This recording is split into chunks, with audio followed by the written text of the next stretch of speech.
provide you with the highest quality roofing solution. Whether it's a new roof installation, roof repair, or a re-roofing project, their overall goal is to provide you with a pleasant experience and a long-lasting roof. If you have a need for siding or gutters, they're your place too. Visit roofingservicecompany.com for more info today.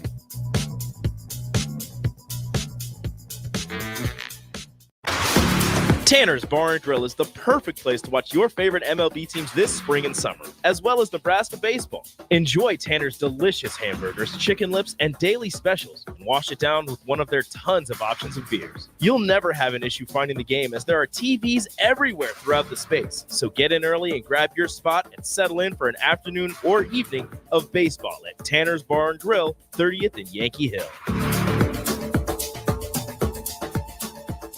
Ironhide Construction is hiring. They're looking for hardworking, self-motivated individuals who are team players. Ironhide Construction has openings for an experienced project manager, estimator, apprentice, skilled laborer, and erector or installer. They will train the right people and make sure you understand the position and requirements. At Ironhide Construction, it's own it, be honest, and do it right. Apply today and learn more about their other benefits at ironhideconstruction.com. where they're committed to you every step of the way. Join us each Saturday from 11 a.m. to noon for Youth Football 101 with Tank Perry of the Nebraska Red Wolves of 7-on-7 football. The future of the sport depends on the foundation set at a young age. Hear those stories and more each Saturday from 11 a.m. to noon here on 93.7 The Ticket. This is Lincoln's home for sports talk on the FM dial. Also online at theticketfm.com. On the internet. KNTK FM Firth, 93.7 The Ticket.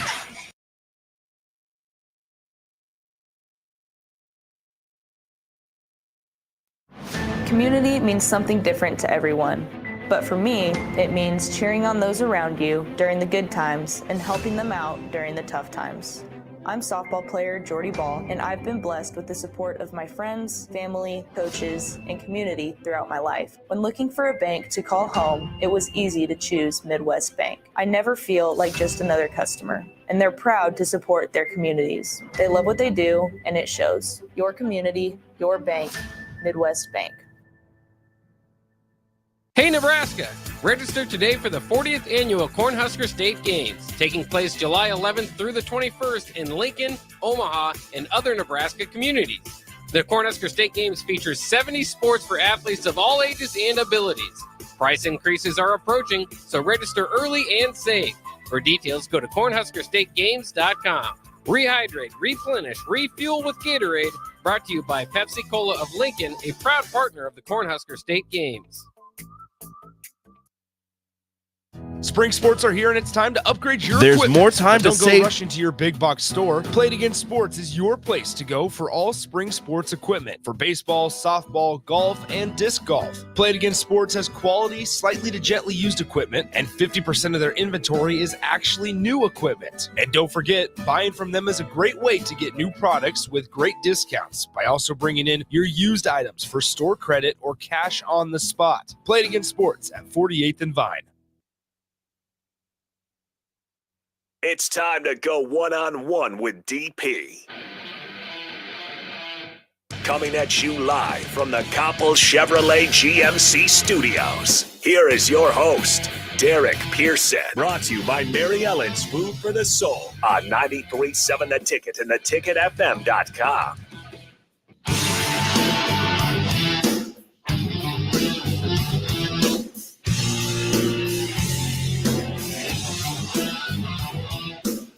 All right, welcome into Ticket Weeknights. Once again, Harrison Arns on the ones and twos. When 6 o'clock hits, I will carry you through at least behind the ones and twos here on Ticket Weeknights. We will have DP joining us shortly, but he's coming back from his road trip down to the San Diego Mojo. I should call it a work trip. He had called the game there. Unfortunately, Supernovas fall short in that one. They lose the match 3-2 in that one. Went 5 sets against the San Diego Mojo. So again, Supernova still tallying about 12 wins on the season, still behind the Atlanta Vibe. The Atlanta Vibe had a fantastic start to the Pro Volleyball Federation, currently sitting at a 17-5 record. And again, Supernovas at 2, but still not a bad spot to be for the Supernovas. They got some season left here, but they're in position to go ahead and try to make a playoff run. But the Atlanta Vibe have been impressive, and that San Diego Mojo go ahead and steal one from the Supernova. So DP, give or take about 10-15 minutes here, he'll be joining me in studio as well.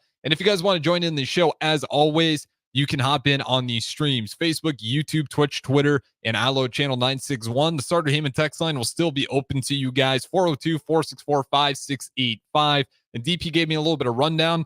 It's an awesome time in the sports world. You got NFL draft coming up. Of course, the NBA playoffs have been exceptional, especially in round one. The West has been, every game has been pretty close for the most part. Even with the East, there's been some prizes there. If you're not paying attention to the Indiana Pacers or Tyrese Halliburton at all this season, they had a big win against the Bucks last night, and it was an all-around clinic. Tyrese Halliburton led the team in assists, but it was all around great ball movement. Their assist numbers show it, and the Bucks could be in a little bit of hot water because I'm not sure if the Pacers have been given their due respect. Small market team. If you don't have NBA League Pass, you probably didn't have a ton of opportunity to even watch the Indiana Pacers, but Tyrese Halliburton, not sure what the ceiling is yet, but he's going to be special, I think, as long as he stays healthy. So with that being said, I'm going to go ahead and dive into the NBA playoffs. And as always, 402-464-5685. You guys are welcome to join in. But I want to start there. And like I said, DP will be joining me, coming straight from Omaha as well. So shout out DP. The guy never stops working, despite calling a game that went to 5 sets all the way in San Diego. He gets down here in Omaha, and what's his first thing? Heading straight to the workplace. So DP, again, will be joining us. And shout out to him, always working. But let's go ahead and start here. And I mentioned that Bucks Pacers series, a little bit surprised that one. You got the 6-seeded Pacers versus the number 3 Bucks. And I think a lot of people are writing off the Pacers, but they did their job. You look at all these playoff series, the main goal, if you're that lower seed, is can we steal one on the road? It's going to set up, just statistically, way better odds for success for you to actually pull out an upset. And let's go through the box score in this one because, again, Pacers, clinic in terms of passing the ball. And I don't think Pascal Siakam got enough attention as well. Great move by the Indiana Pacers to go ahead and bring him down there. I think with that Toronto Raptors run with Kawhi Leonard, a lot of people are really high on him. And obviously, Kawhi Leonard moves on.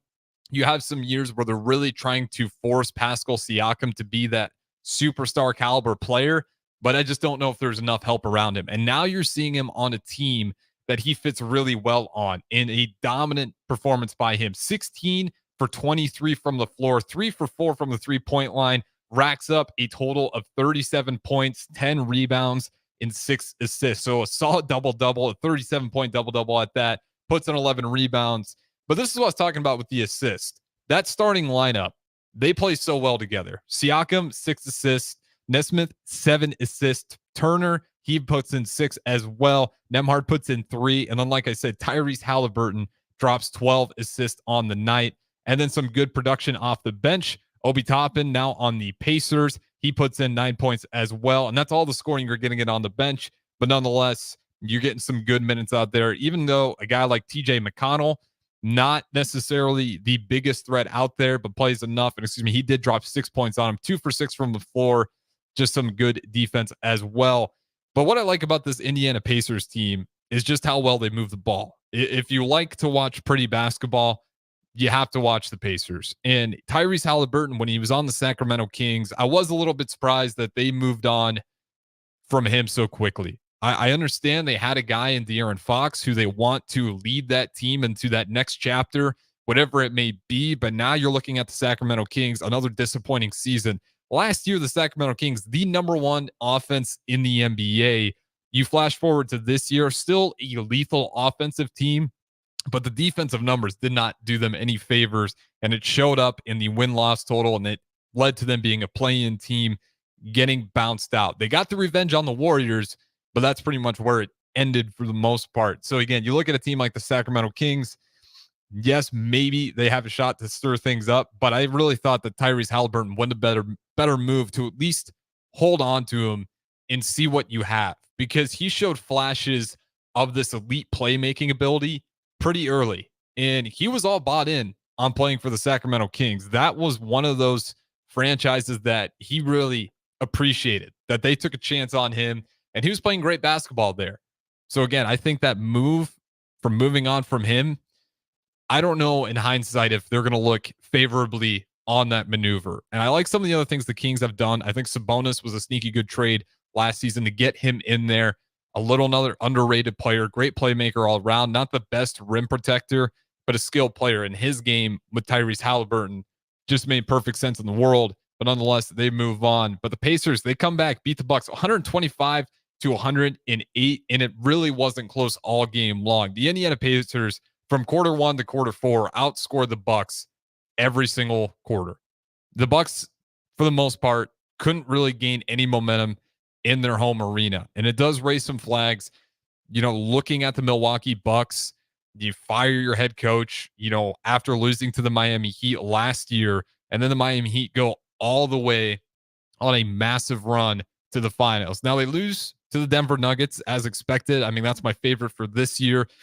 I think the Celtics have a chance to shake things up, and we'll talk about those guys as well, because if you haven't heard, they're I think 14.5-point favorite over the Miami Heat tonight. So the Boston Celtics, if you're going to pick any sort of team to try to shake the Nuggets if they make it to the finals, you're probably looking at the Boston Celtics. But again, give credit to the Pacers. I'm not going to put this series in the books.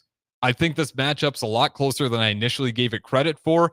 Even though I was a fan of Tyrese Halliburton, it's the other guys around him, and in particular, Pascal Siakam. He's a great two-way player.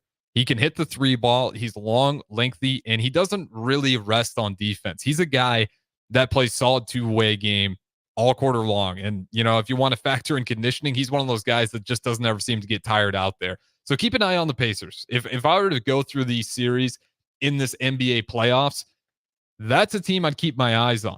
I really like what they're doing. I think they kind of get the Bucks in a little bit of a panic. And I'm not entirely sold on Doc Rivers. And that's another move where we can get into the coaching of the NBA, but why they were so eager to move on and then bring in a guy who is, for the most part, pretty unproven. Yes, he gets teams. He brings them to the playoffs.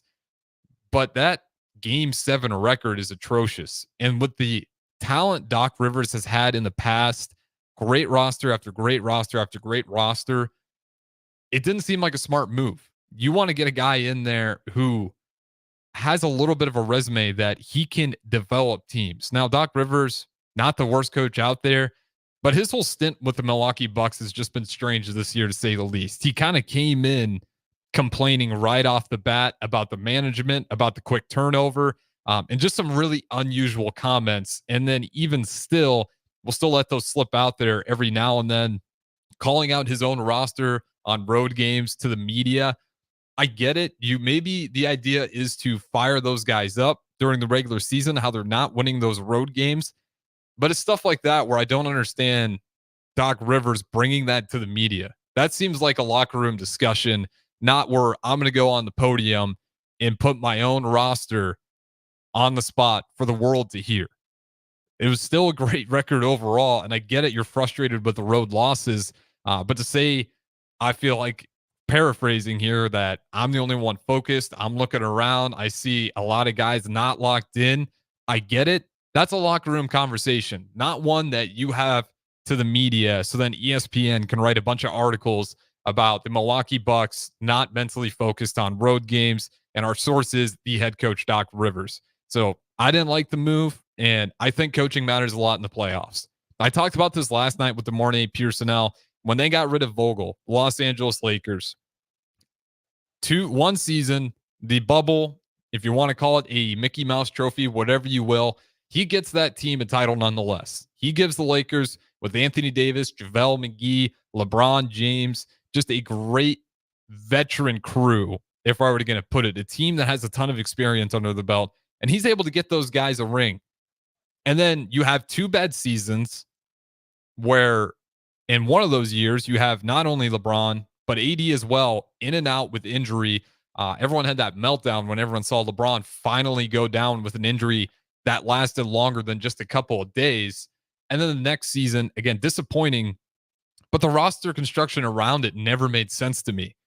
And then to bring in a guy in Darvin Ham, to think that's the right move, no sense. It makes no sense. I think about this with Bo Pelini. When we hired Mike Riley, we go from Bo Pelini, whether you think it was the right move to get rid of him or not, the point is you got a coach that was under 500 in his coaching career. How is that an upgrade in any way, shape, or form? So with the playoffs, I know the NBA in particular is one of those games where you can almost equate the refs out, especially during the regular season, because it is, in my opinion, a much more minimal role compared to, obviously, you compare it to the NFL. The coaches have a massive role in the game plan. NBA, you want to get your 5 best players. They're veterans. They play the game their entire lives. You can trust them to make some of those reads on the fly. You just got to set them up and they'll take care of the rest. But then when you look at how it's gone, hiring coaches that haven't had that great track record, especially in the playoffs, that small amount of upgrade that a coach can provide in the playoffs is what pushes teams over the edge. You look at the Denver Nuggets and Malone, their head coach, and how he's developed that team, how he understands how each intricate player's role is. That is massive in the playoffs. You need continuity. I don't think it works very well when you just bring in a coach out of nowhere, especially one with not a great track record, expecting him to fully know the roles of all those players and how to set them up best for success. And now you're kind of seeing the Lakers fans even get upset about Darvin Ham being the head coach. If you go on any of their threads, anywhere on social media, a lot of people are already calling for the Lakers to move on and get another coach. The constant movement of head coaches in the NBA just feels like a massive mistake for a lot of organizations. And this isn't just on the Lakers, but you want that continuity because when you do get to the playoffs, defense tightens up. You can no longer just trust your best 5 guys, your best 5 starters to go out there and win you the game. You need to have a good game plan. You need to understand, what do my players do best? And I think that's why the Denver Nuggets just look unstoppable. They have had those players, Michael Porter Jr., Aaron Gordon, Jamal Murray, Jokic, and even when some of those guys were hurt, Jamal Murray in particular, when Jokic was really starting to come up and be the guy we know him as today, they stuck with it. They didn't make hasty moves. They didn't blame it on the coach. They didn't blame it on a few players. They held on to guys. Michael Porter Jr., you could have easily punted on that guy, and not because his play was bad, but the IR report might have scared you a little bit. Anything spinal injury-wise is going to put some hesitancy on whether you want to keep that guy around or not. But they stuck with him, and then what happens in game 2? Jokic, he makes what tries to look like he's trying to gain a foul, chuck it up. Maybe it was trying to get it to Aaron Gordon. It looked like a shot to me, trying to get quick 3 easy free throws. But Aaron Gordon manages to salvage it, kicks it out to Michael Porter Jr., and he makes a massive shot. And all those players are so aware of their role. You get to the end game situations, Jokic and Aaron Gordon, Jamal Murray, those 3 guys work incredibly well together. That's one of the things that makes Jokic so unstoppable. It's, yes, he's great in itself, but it's the team around him, and they know how to play around him because they've played with each other for so long, and they have a head coach that understands each player's key elements and their weaknesses. And then you get a coach in Darvin Ham where this is going to hurt his coaching career right off the bat, just because, again, he's in there with a bunch of guys trying to piece it all together, and he's just getting killed for it. And I can't even entirely blame him, because I don't know if I necessarily love the roster construction around the Lakers either. I think they're a good team. You got LeBron and Anthony Davis. Those 2 alone should scare most teams in the league. And I do think the Lakers, as we had Walk On Weekly, Jack Hoiberg, who now works with the San Antonio Spurs, brother of Sam Hoiberg, by the way. So you can imagine that NBA basketball connection. That's just a basketball family through and through. But he kind of pointed that out, where the Los Angeles Lakers, despite their shortcomings, that's still a good enough team where they can beat just about anyone on any given night, any series, not even just one game. Lakers are playing the number 1 seed, OKC Thunder. I like their odds a lot more than the 2-seeded Denver Nuggets. That's just a brutal matchup, especially when you look at the stats. LeBron James, the first time ever in his career history to lose 6 straight playoff games. And it started with the sweep in the Western Conference Finals to the Denver Nuggets, and now they're down 2-0 to the Denver Nuggets once again. It's a tough matchup, But again, I think even if you had a coach that had a little bit of continuity, I get it. People are upset with Frank Vogel. I still think you keep that guy around. I blame that entirely on roster construction and players being hurt unexpectedly. And then to kick him out and then to bring in him again, I don't think he's the terrible coach out there. I think you can probably point at other guys, but it is such a quick turnaround. And let's just be real here. It feels like LeBron's running the show, as he's done many times. It may be right or wrong, but you would love to have a head coach in there that LeBron trusts, that the players trust, that believe that they can set themselves up in the best position to kind of upset the series and find a way to at least just steal one. I mean, I'll be surprised if the Lakers don't get swept at this point. They put everything they had in that second game to have a 20-point lead and for it to all fall apart on just a incredible run by Jokic and company. That's just deflating. And everyone wanted to attack D'Angelo Russell. He's the reason we lost game one. How can we win if D'Angelo Russell, our quote-unquote X factor, isn't going to show up? He showed up in game two. He showed up in game two with great numbers and still not good enough. And you give credit to Jamal Murray for hitting one of the coolest game winners I've seen in a long time over a 7-foot Anthony Davis.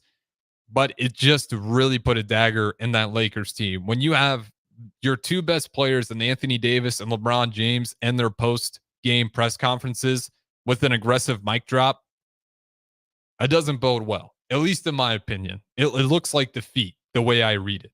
So maybe there's a chance out there, but the way I see it, Los Angeles Lakers got some serious problems. As I'm talking here, we got the boss man right behind me.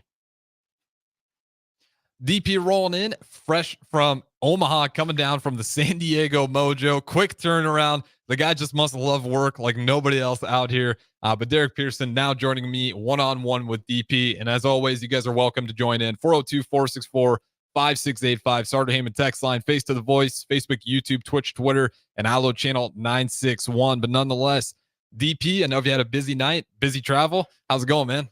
It's good to be back. These trips to San Diego are tough. Yeah. Once you say that out loud, you realize how silly it is. Yeah, you're at the beach. Yeah. Yeah, I had to smile there a little bit. Yeah, you're going to the beach. It was actually nicer here than it was there. Okay. It was cloudy. There was no sun in San Diego. But I mean, it's still aesthetically, it's gorgeous. You play, the Supernovas play at San Diego State University in their gym. Massive arena. Yeah, I will say that. Yeah, I don't know if I get it first year, but I do like when those, especially when it's a first year in it, get a smaller venue so it just helps that noise in there a little bit more. Well, I mean, here's the weird thing. Like, so when you pull up, everything around it is busy. Like, because it's a campus. Mm-hmm. Now, mind you, I don't know whether the Aztec baseball, softball had home matches, home games. Don't know. There weren't a lot of students there. Like, if you go to Supernovas, there's a lot of students. Mm-hmm.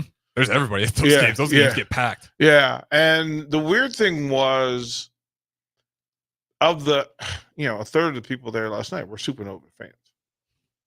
And then if you went back a week or 2 weeks, so we were out there on April 2nd, and they had some home matches in between where they drew pretty well, like 3,500, 4,000 folks. But for whatever reason on Tuesday night, nobody's coming.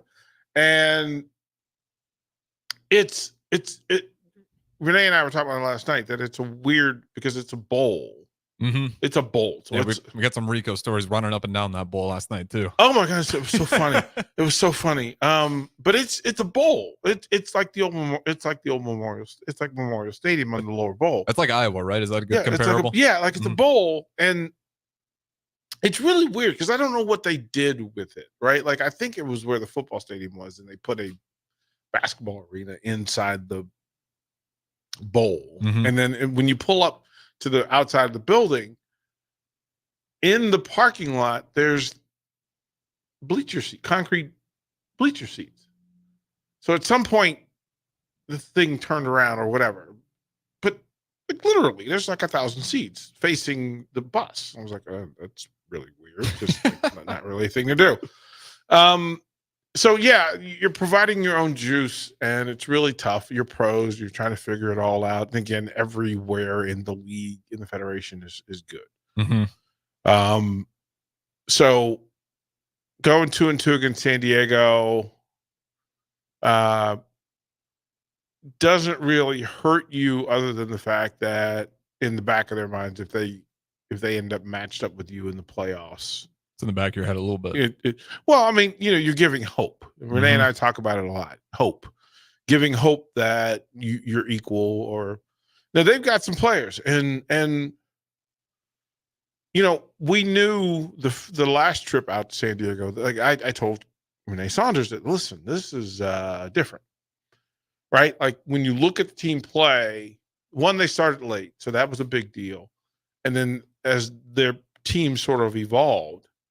Like, I'm like, wait a minute, they got some players. And the young lady, Timmy Thomas Alara, is a banger, man. She's a banger. Like, from anywhere on the floor, she can sniper you.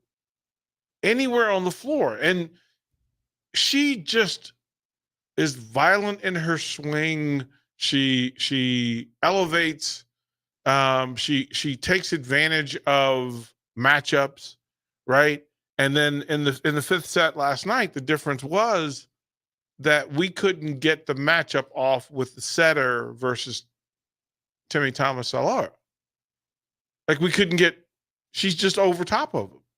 And the fifth set, it's a race to 15. If the matchup doesn't go the way, the rotations don't go the way you want. Well, Saturday night in Omaha, the rotation went well in the fifth set for Supernovas, and they got a win. But in St. Louis, it didn't happen. So there'll be a little bit of time Friday. Grand Rapids, who is sitting at 10-9, right behind the Supernovas. Because the Supernovas are still at 12, right? And Atlanta look, 5 got a way to catch up. this is well. Here's the thing: Atlanta got beat. Well, yeah, that's the one thing. It's a good thing Atlanta got beat. Atlanta got beat. So you get to see that there is a way to get this thing done. As a matter of fact, I mean, when you look at the matchups, you go, okay, Grand Rapids got him. Caleb Caffey from Nebraska and Texas went on a service run, a couple of them, as a matter of fact, and they're talented. They're talented. So, all of it is this federation. I mean, you're in the final 25% of the season. 5 games left, 5 matches left.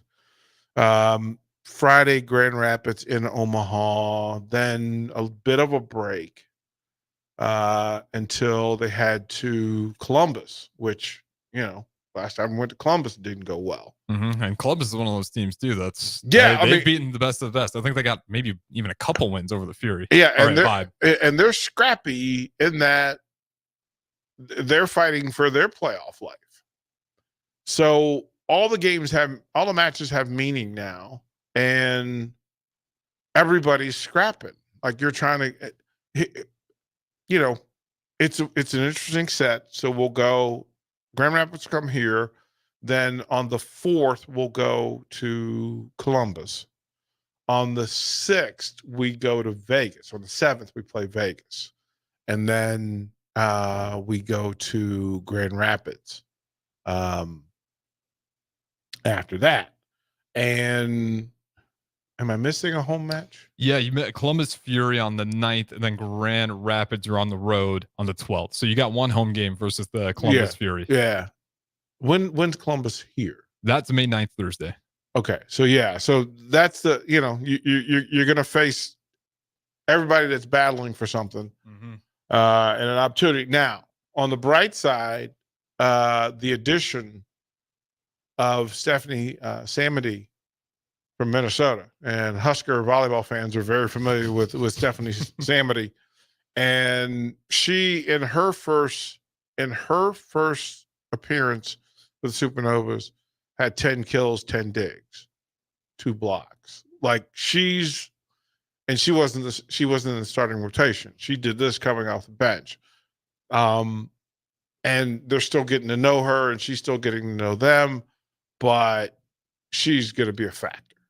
Like, she's going to be a factor. The Supernovas also losing Gina Mancuso, Prozaski, losing Danielle Hart, who was the starting season middle blocker, losing Nia Reed.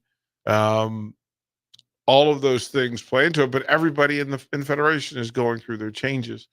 But other players are coming in and being a part of it. So, it's pretty cool just to be a part of it and watch it up close. I'm fascinated by the phenomenon, right? And watching something brand new just kind of grow and explode. And I'll say this, that Friday night, it's an 8:30 first serve. So CBS Sports will carry it. Let's go. That's awesome. Well, but here's what you want, right? And I'm not bigger than the message. So I know that's going to draw more eyes and ears to it. But this is an opportunity for Nebraska to show out again. Mm-hmm. And if done well, first of all, they're giving out these really cool glow-in-the-dark T-shirts, right? Which means the game presentation is going to be on fire. Oh, yeah. I will say the Supernovas do it right in their venue. Right? It's awesome. Right? But this would be the night to go over 14,000. Like, I think it'll happen in the playoffs. Oh, yeah. Because what's the record right now? 12,000? 12 plus. Yeah, I know. I think it's like 12,500, close to there. So I would imagine that that happens. But I also, you don't want to just rely on that. Plus, it'll be an additional boost, those extra points to have the crowd there. Mm-hmm. So, yeah, I'm a big fan of watching people develop and grow and expand, and to watch these arenas where it really happens. Mm-hmm. There were a ton of fans flying back to Omaha who were Supernovas fans.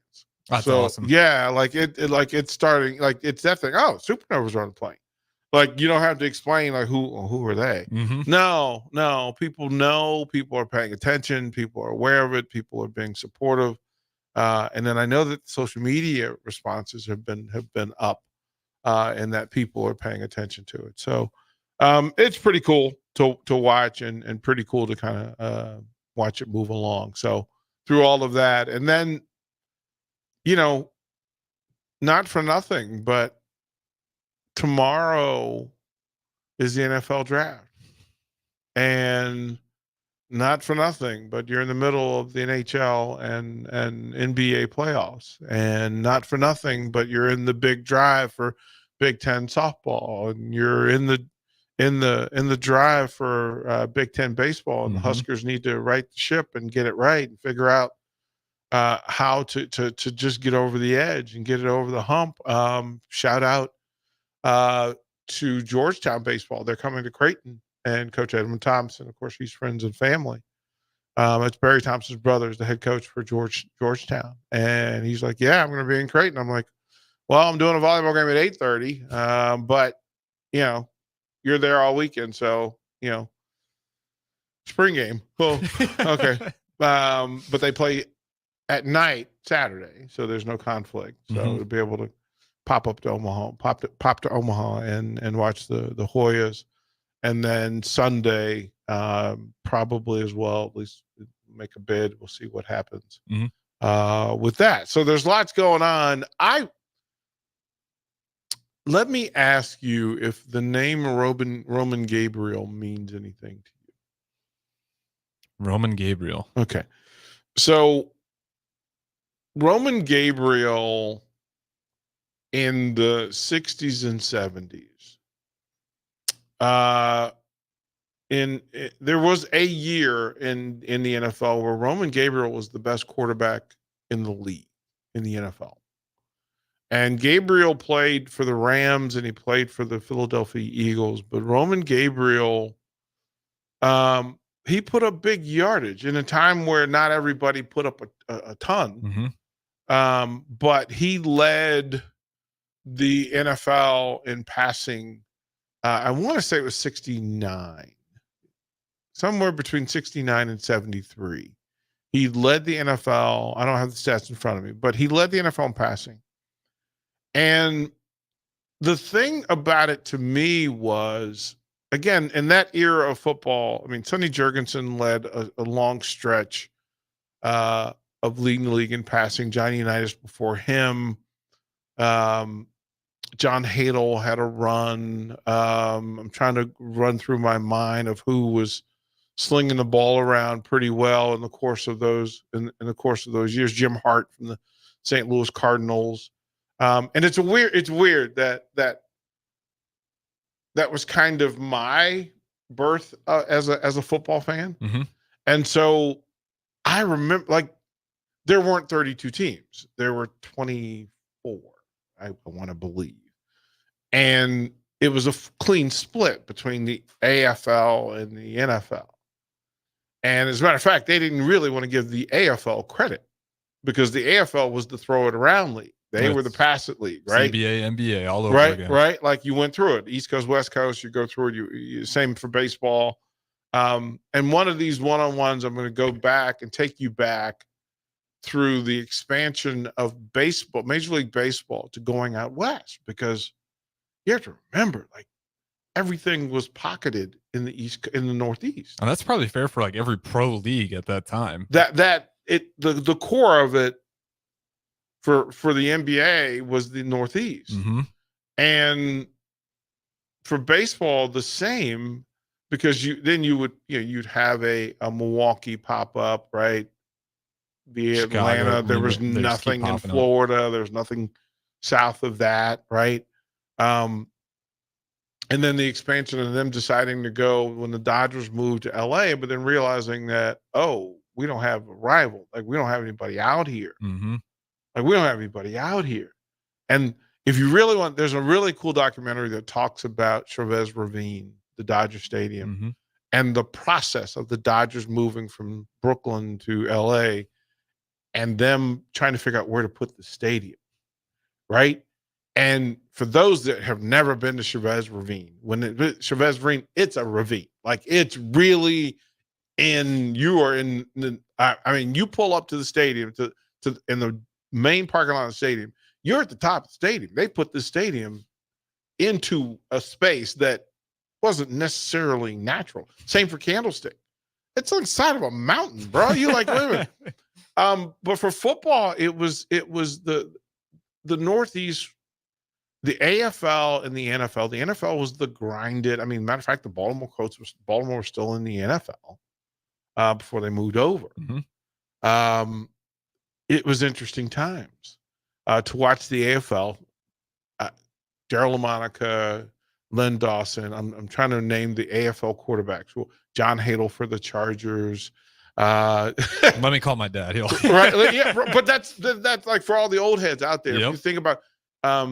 That even the black quarterback for Denver, like, that's a thing that happened, a receiver who ended up playing quarterback, that if you went around that time, Houston Oilers with George Blanda and playing in the Oilers, they had a couple of guys for Houston back when they were the Dallas Texans, before they were the Cowboys, they were the Dallas Texans. And it was really kind of cool to watch because NFL played early. Mm-hmm. So all the early time slots was the NFL. And that was all CBS. And then afternoon would happen and everybody would flip over to NBC, whatever the channel was, because the AFL was playing. And the NFL was Tom Brookshire and Pat Summerall. The AFL was Al DeRogatis or Kyle Rote, and it evolved over time where it ended up being like Merlin Olsen was Mm-hmm. the guy. But then as he retired, and he went to acting. So imagine that you would go. There's a TV show with Merlin Olsen that came on right after the AFL. So Rogers almost pulled off. Was it Price is Right? He was thinking about it. Yeah. Like it's pretty cool. But Roman Gabriel for the Rams. And they battled John Brody and the 49ers. They battled the Atlanta Falcons as much as they could. And they had, Ken Reeves, who competed, Spurrier. Atlanta tried everything to get somebody who could throw at the level of everybody else in the league. Craig Morton and the Cowboys before Staubach took over. The Giants, and they ran their version of it. The Eagles had different quarterbacks come in and come and go. But Roman Gabriel led the league. He was the All Pro, the All NFL. 4 times made the Pro Bowl. When I went to Carolina to work with the Panthers, Roman Gabriel was a retired coach, and he was around doing broadcast. And Roman Gabriel gave me more food for thought outside of Joe Gibbs and the Redskins, Dom Capers, etc. But he was just giving the information because he would just tell the stories of how great players were, just so we knew in the back of your mind that it wasn't just the 80s and the 90s and the 2000s. Go back in time and remember the Harold Jacksons, the great receivers, the Harold Carmichaels, who was 6'7.5" playing wide receiver back in the 70s. What? And the battles of 6'7" Harold Carmichael against 5'9" Pat Fisher from Nebraska, who played for the Redskins, and they would play twice a year.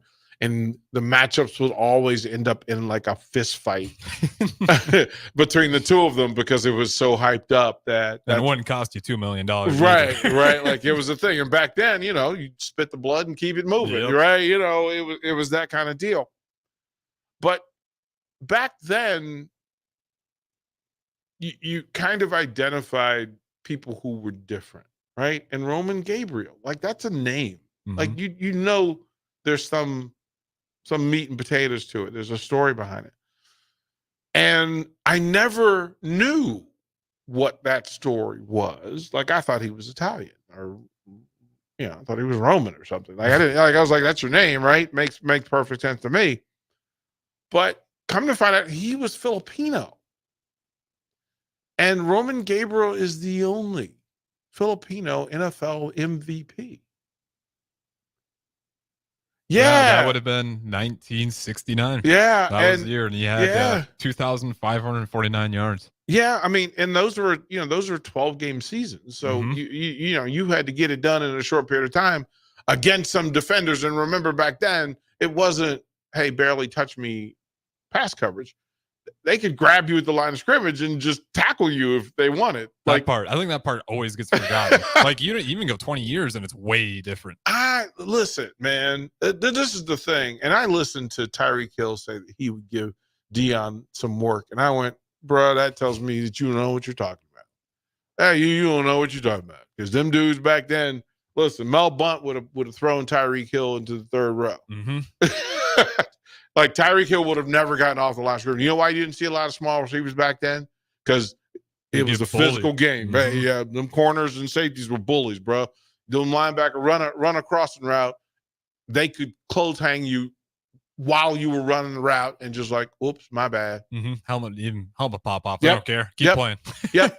I mean, it was a different time, but Roman Gabriel would tell the stories of he would tell the stories of other great quarterbacks, and he would rattle off like the stats and the stories of the guys he played against. And he rattled off defensive schemes that he would face, and he would rattle off down and distance and what they tried to do. Well, the football world lost Roman Gabriel today. And I wanted to spend just a little time whispering to him, because he whispered to me while he was here. Like he had no reason to. Like I was this kid from DC, folks in Carolina didn't really know me that way. Mm-hmm. But Roman Gabriel heard me at an event and then came up and said, you know what? You get it. That's awesome. Right? Like, oh man, come on. There are certain people in my life that I can say that about in every sport. I'm pretty fortunate and pretty blessed. And some people will say, when I first got here, people said, well, you're a name dropper. No, with this microphone, it's a responsibility and a blessing for me to call out the people who got me here. Fair. Right?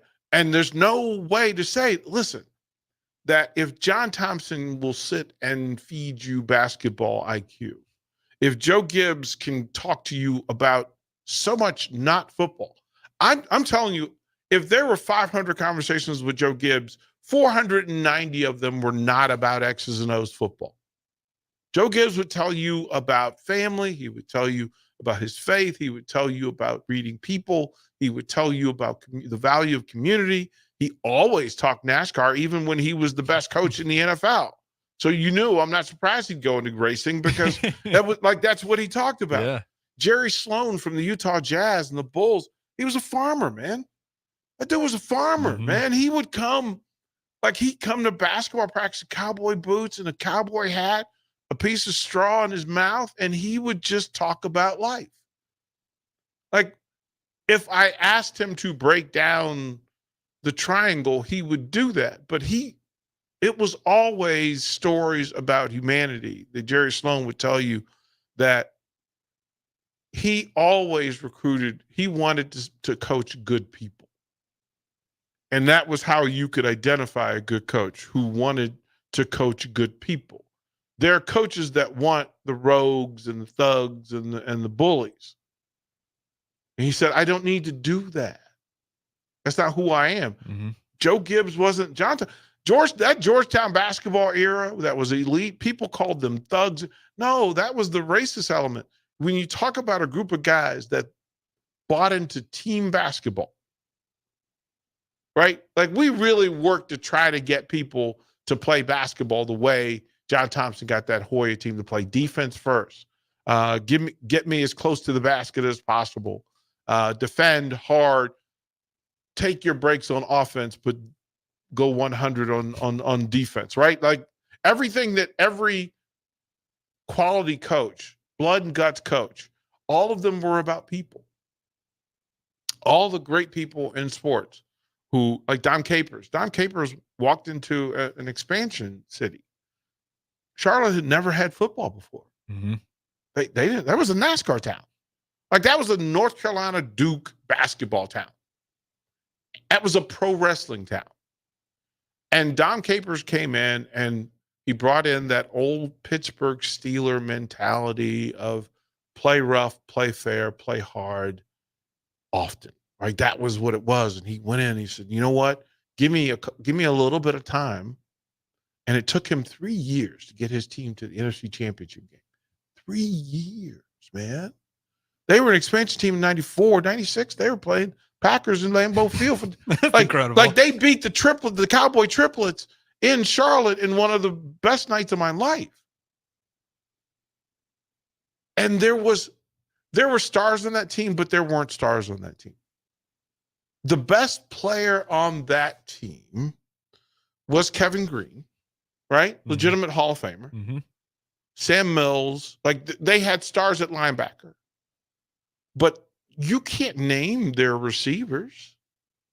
Like, even people who lived in Carolina, the running backs, you knew Tim Biakapatuka, but he wasn't the guy. Willie Green was the guy. Like, this was amazing. Kerry Collins was still a baby. He was a baby. Wesley Walls, who should be in the Hall of Fame as a tight end, we don't even talk about Wesley Walls. Wesley Walls was elite. You can't name any member of the offensive line, but they were all my best friends because I lived with the center. So I was around it. You can't name any of their front three, the three played in front of the four, because they were role players. They were all guys, run stoppers, gap fillers, guys that sacrificed their stats so that those four linebackers could make plays. And Dom Capers was that guy all along. I've been blessed, and I want to use this, and it's fun, right? That in the NBA, the NFL, Major League Baseball, right? That guys like Johnny Holiday, Brooks Robinson, Jim Palmer. Jim Palmer, when I was in Salt Lake City, he came into the station, and Jim Palmer was scheduled to do 20 minutes and then leave, right? And I'm giddy. Like, I'm giddy. It's Jim Palmer. Yeah. And when we talk about great pitchers, you never hear Jim Palmer's name being mentioned. But let me tell you, Jim Palmer was a dude. Palmer came in, sat in the studio, and it's kind of what I want this to be, right? That no matter if somebody's in town, just to walk in and that you can adapt and have the conversation with him. And I remember the Jazz were on the road, and so Ron Boone wasn't there, another great legend that I got to spend, like the Iron Man of the NBA. So before the most consecutive game streak before AC Green was Ron Boone. You know, it's Ron Boone's dad, right? And he's just that dude. But Jim Palmer comes in and supposed to do 20 minutes. And Jim Palmer says to me, wait, how's your mom? And my jaw hit the table because he had met my mother at an event in DC some 15 years ago. And he goes, your mother was so sweet. That's incredible. And you just went, what? He stayed the entire 3 hours just talking. I mean, like him, some of his best matchups, him talking about the Dodgers World Series, Mets World Series, Reds World Series. Like, and I'm just consuming, right? Consuming. And then I say all of that to say that the message was, each of them told me a thing that was consistent. It's about the people. Sports is just the vehicle to watch people excel. Like, that's all it is. And so in how we talk about everything, whether it's the Huskers, whether it's the NBA, Major League Baseball, it's the people that wear the scarlet and cream that make all of this Huskers lore matter. The memories that are created because they were the people that they were. And then you learn what they go through to be as great as they are. Because all of them have to go through some stuff. All of these student athletes that come to the ticket, they all go through some stuff. Like, we get to see and hear when they're having a tough week. And they may not share it on air, but we know. We know when something's leaning on them. We know when they're struggling. And when people sit out in the stratosphere and just throw dirt at them because envy, jealousy, right? That, oh, well, you're an athlete. I didn't get to do well because you're not them. And you didn't do the work. You did. You were not them. There's a reason why they do and you don't. Right? Every athlete that comes in here is elite. They're an elite academic, they're an elite athlete, and they're elite in how they have to deal with things that the average student doesn't have to deal with.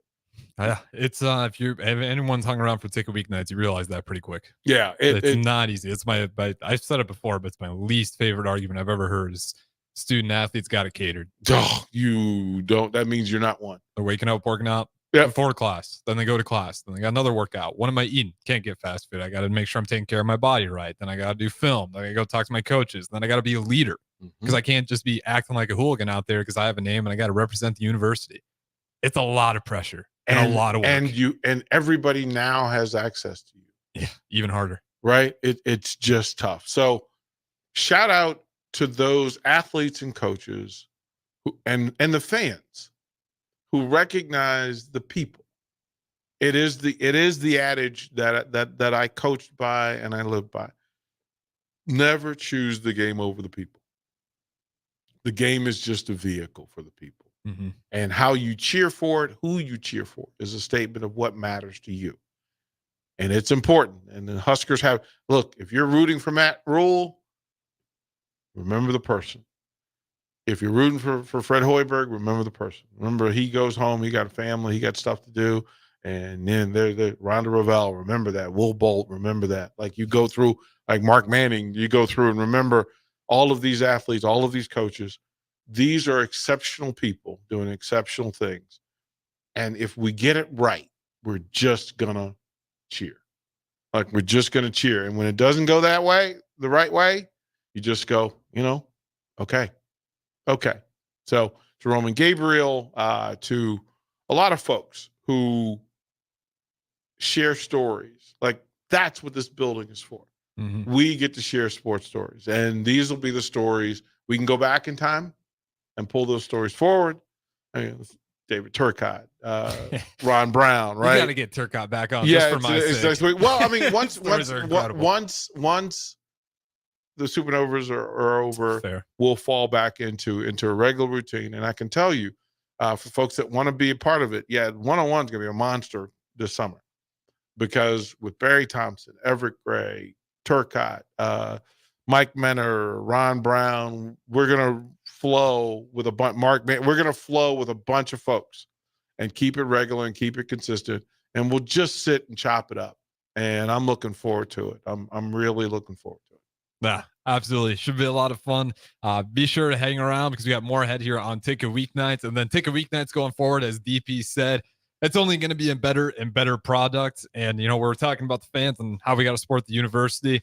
Same thing to Ticket listeners out there. We can't appreciate the support, and you guys only make the product even better right here on 93.7 The Ticket. With that being said, though, we'll go ahead and wrap up one-on-one with DP. Don't go anywhere. We got the Don't Punt Hour up next with DeMornay Piersonell, as always.